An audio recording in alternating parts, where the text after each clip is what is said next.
Hey everyone, welcome back. In today's video, we are going to talk about the Z-Image base model. This is the undistilled version of the model, and I'm going to say it's mainly for creators and researchers. In the background here, you can see we have an image. This is the famous Latina image from Z-Image Turbo basic prompt. And as you can see, we have really nice detail on the face. This here is the prompt. So if we were to use the same prompt and generate an image inside of Z-Image, the base model, this is what we get. So there's a clear difference here between these two images for comparison so that we understand why to use the base model. If we were to generate using the same prompt but a different seed with the Z-Image Turbo, we'll get this image. And if we generate again, we'll get this one. As you can see, it's basically the same person, the same face position. The lighting in the image is pretty much the same. The background as well, the buildings are exactly the same. Now, if we take the same prompt and we generate using the base version of it, now you can see we have a different person. Here's another one. So these are the same prompts, but different seed. And really, this is the main reason as to why you would want to use the base model. So like I said, today's video is going to be about the Z-Image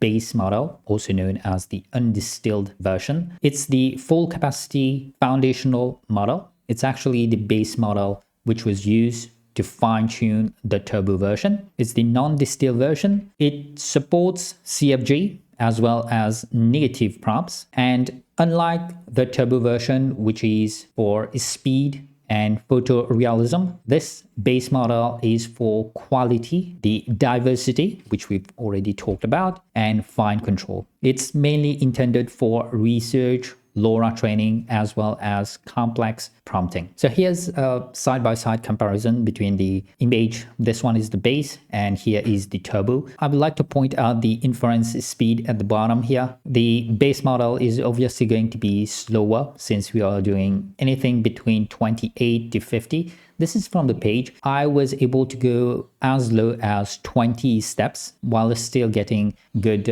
quality. So I'm going to say 20 to 50 steps, while the Z-Image Turbo can go all the way down to 1 steps. We have different versions for it as well. Now, this is what I'm working with. This is the CPU, memory, here's GPU, and the system information here. So you can pause, take a look. Depending on the resources you have available in your system, you may get a speed up or maybe it's going to be slower. Now, for my ComfyUI, I'm on the latest version. I'm using the Python 3.13. Here's my VRAM, the PyTorch version. I'm also on normal VRAM state, and the ComfyUI itself is up to date, 0.11. The front end as well is up to date, 1.37, and you can see the release here. This is today's date. By the time you're watching this, it's probably 1 or 2 days later, but just make sure that you have yours up to date to the latest version in order to use this. Now, to do it, you can just go inside your ComfyUI portable folder. If you have it, then go inside updates. Inside it, just double click on update_ComfyUI, the easiest way to update ComfyUI. Now, if you don't have the portable version, then you will need to go inside the ComfyUI folder, then scroll until you see your requirements.txt, open the file and make sure that the front end package says 1.37 and the workflow as well is this version here. If you have anything lower, especially if you are running your ComfyUI on an online service, then you will not be able to see the workflow in your templates folder. So what I mean is, when you go inside a ComfyUI and you click on templates here, at the top, search for Z-Image. If you do not see this Z-Image text to image, then it means that the version that you're using is probably capped at a certain GitHub commit, and you'll just need to wait for that service to update their ComfyUI versions so that you can see the workflow file here. Now, once you click on it, you will get your workflow like this, and typical ComfyUI, you will get your prompt to download the different models. You can also click on these individual links to download them. Now I'm going to use the workflow as it is. And if we leave everything the same and generate this image here, this is what I got. And if we take a look at the person here, we can see that it's actually a low quality person, probably because it's so far away. The hands are not properly generated. Same thing for the feet, the face as well. But this is how we are looking at the image. Now looking from far away, it's quite interesting. We have these blue colors in the tree, which would be difficult with a Z image turbo to do. And this is what it means by giving you the diversity in generating images. All right, now the typical prompting, we can do close-up portrait. You can see we have skin details on this one as well. Now we'll need to keep in mind that this base model is not fine-tuned on generating photorealism. The turbo model is fine-tuned on photography, so photorealism. Despite that, it's able to generate high quality images. Here's another one, different age group, different ethnicity, and you can see how well it's able to generate these images. So here we have two different images, different ethnicity, and the level of detail as well is different. This will be highly dependent on your prompt as well. So on this side, I have more detail. We have the wrinkles detail on the face, while on this one, it's more like that Asian perfect look that I'm going for. So you can see that diversity in generating different images. We can also do close-up portrait just on the face like this one. And I'm not sure how well it's capturing here on the recording, but we have reflection on the eyes and the lips. We have really, really nice detail. Different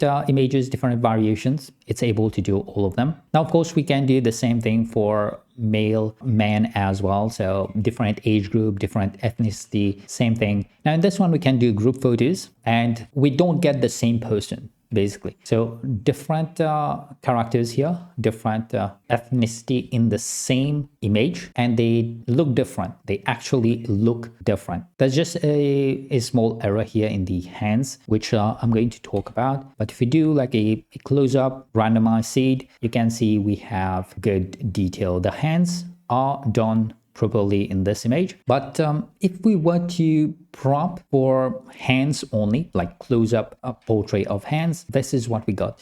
Really nice detail in the skin. So you can see the nails. There's even the nail bed that is showing here. The skin, the different imperfections that's showing. The fingers are actually correct in this one. We can see the thumb in the back, so we'll just give it the benefit of the doubt here that the thumb is hidden in this specific one. This was my first image that I generated for close-up portrait of hands. When I changed the seed, kept the prompt the same, this is what I got. Here's another one. So third image I generated, and then the fourth image I generated for hands. Again, same thing, kept the seed exactly the same. You can see we have imperfection now. So I'm going to give it like 50% when you need to do close-up portrait of hands. But if it's in people, like we have portrait of people with their faces showing, then it's able to generate the hands without any problem. Now next, I've tested complex prompt. In this specific case, I have rain and reflection here. We have a plant, we have a book that is open, and we have books that are on the shelf. Plus we have text as well in here. Was able to get everything. Here is another version of it. So again, we have the text, books, the rain. We don't quite have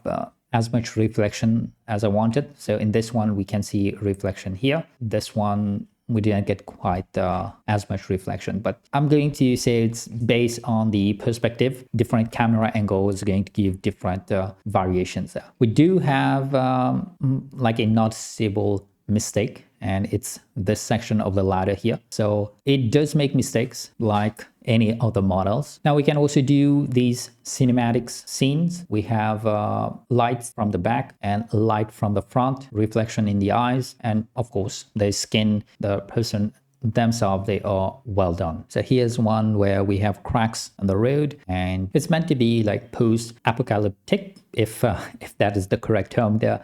But basically, you are able to do those movie type of scenes, and it's able to do the color grading as well in there. Now here's a question for you guys. So if I were to show you this image, here I have a laptop. By the way, I asked for a laptop, glass of water, diary, there's a pen, and we should also have a lamp I'm guessing this is the lamp. So we have all the elements. Here is another version of it. This one we can see the lamp in there, but again, all the elements are present. So if we were to place these side by side and I were to ask you which one you would like the best, some of you would say the right side, some of you would say the left side. But here's the thing. One of these images were made using the Z-Image Turbo model. One was made using the base model. And if you ask me, I don't know which one was generated with which model. So the point I'm trying to make here is that, is it really worth using the base model over the turbo model? And I'm pointing this out because, like I mentioned before, the inference speed for the base model is slow. So for me, on my machine, it's about 50 seconds for 25 steps, and you can see here as well. While for the turbo model, it's about 9 seconds. So that's a big difference in terms of speed, while the quality is almost the same. So while I can keep on showing you different images I've generated quite a bit, I'm going to end it here by saying that the base model is mainly for maximum creative control. If CFG and negative prompt are important to you, then you can use the base model over the turbo model. And if you need that high diversity across seeds while your prompt stays the same, then of course the base model is good for that. And if you are doing any training or research purposes, then of course you would use the base model. So I'm going to leave you with this.